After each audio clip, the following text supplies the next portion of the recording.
Hey guys, what's up? This is Monster Hunter Try Help, and I'm here with the first in what is hopefully going to be a new series. It's called Taking Stock, and it's where I'm going to take a look at some of the equipment that I've got.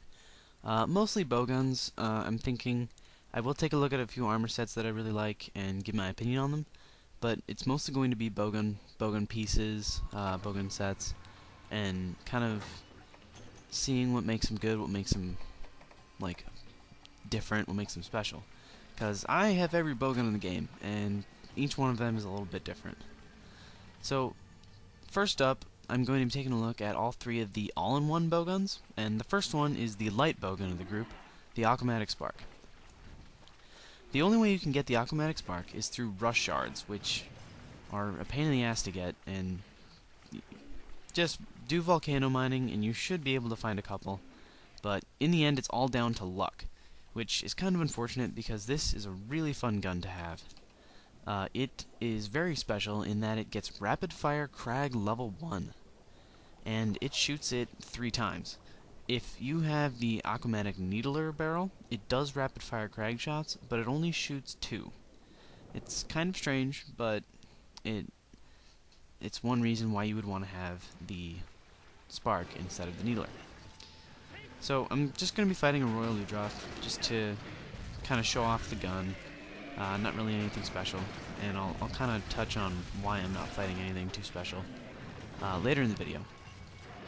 My armor set for this fight is the same armor set that I used in my Sideus bowgun tutorial, which you can find on my channel. It'll be the first video, except for these ones once they're up, but it's Skull Mask, and then the rest of it is Ingot plus and low rank mix to give me recoil down +3, guard up, evasion +1, and combo +15%.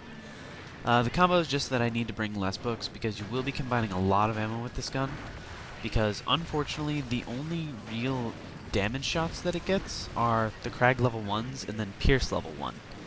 It does get some for normal level 1 and normal level 2, but it's only 3 for normal level 1 and 4 for normal level 2, which is just not enough for normal shots to get a good damage output, which is one of the reasons why I don't use this a whole lot. However, when you are confident that you can kill the monster with your Pierce and Krag shots, it is a blast. So, the Spark gets 4 Pierce level 1s, 2 Recovery level 2 shots, 2 Poison level 2 shots, 2 Paralysis level 1 shots, and 2 Sleep level 1 shots, along with the 2 Rapid Fire level 1 Krag shots. So this gun packs a good amount of damage, it packs a lot of support, you can inflict every status except for exhaust, but it does not get any elemental shots, which is not that big of an issue. There is a bowgun, or an all-in-one, that gets some elemental shots, and that is actually the final one I will cover. But, so the pros to using the Aquamatic Spark: it is a light bowgun, which means that it weighs less than 30, and you get the little side hop after shooting, which comes out a little bit faster than the dodge roll, but the only problem with it is that since it's not a full dodge roll, sometimes while it may come out faster, it might not be enough to actually get you out of the way. Another good thing, it gets rapid fire Krag level 1 shots. Krag shots really are now a whole lot, they're not that powerful, but when you shoot 4 of them at a monster, then they can start to deal some damage. It gets enough Pierce level 1 shots that you can utilize them, and it gets plenty of status. The Aquamatic has the highest damage for its weight that I've encountered, with its final damage being 348. When you first get it, it starts at 252, and then in low rank, the final that you can upgrade it is to 288, and then once you get into high rank, you can upgrade it all the way up to 348, which is really, really high for even like a medium bowgun, and good for a heavy bowgun. It does have average recoil, and has an above average reload. I use the recoil down because then I can fire the status shots without recoil, which really, really helps to boost the effectiveness.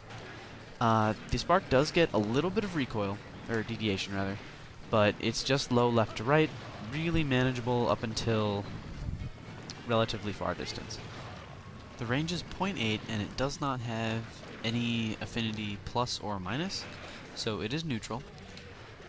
But that means that you won't be getting any critical hits, but you also won't be getting any non-critical hits, I guess. So, I'm just kind of demonstrating the statuses that you can, with the right setup, you can pull them out really quick.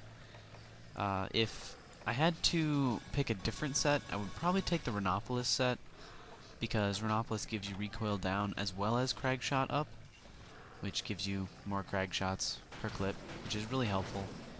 Because with crag shots, if you can only carry 9 in your pouch at a time. So if I were to add 1 onto the maximum capacity of this gun, I would be able to take out all of my crag shots in 3 solid magazines, which kind of gems well with the clip size and reload times. So loot draw's almost dead, which means that my video is almost to an end. There's a lot of stuff that I really wanted to cover, and hopefully I'll cover more of it in the other videos, because I do fight, especially the third one, the Volcanon. I do kind of fight. I fight a Barryoth, which takes a little bit. So, last kind of impressions. The Spark is a very unique gun. Of course, rapid fire crag. Get some really nice status shots, a little bit of pierce support. It is light, which means you move pretty quick. It does have pretty high damage, and if you can get the load up skill or the crag shot up skill, it will greatly benefit you. I recommend a recoil down set just because of the you can maximize your status output. The things that I don't like about it: there's no shield. The rapid fire crag shots have some pretty high recoil. There's a little bit of deviation, but it's really not that big of a deal. And the only way to get it is through pure luck.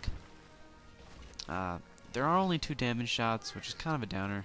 Kind of limits its effectiveness as a whole, but still a very fun gun. So thank you guys for watching, and I hope you'll tune in next time, where I will be covering the Aquamatic Long Shot, which is the rapid fire cluster gun. Really looking forward to it. See you guys then.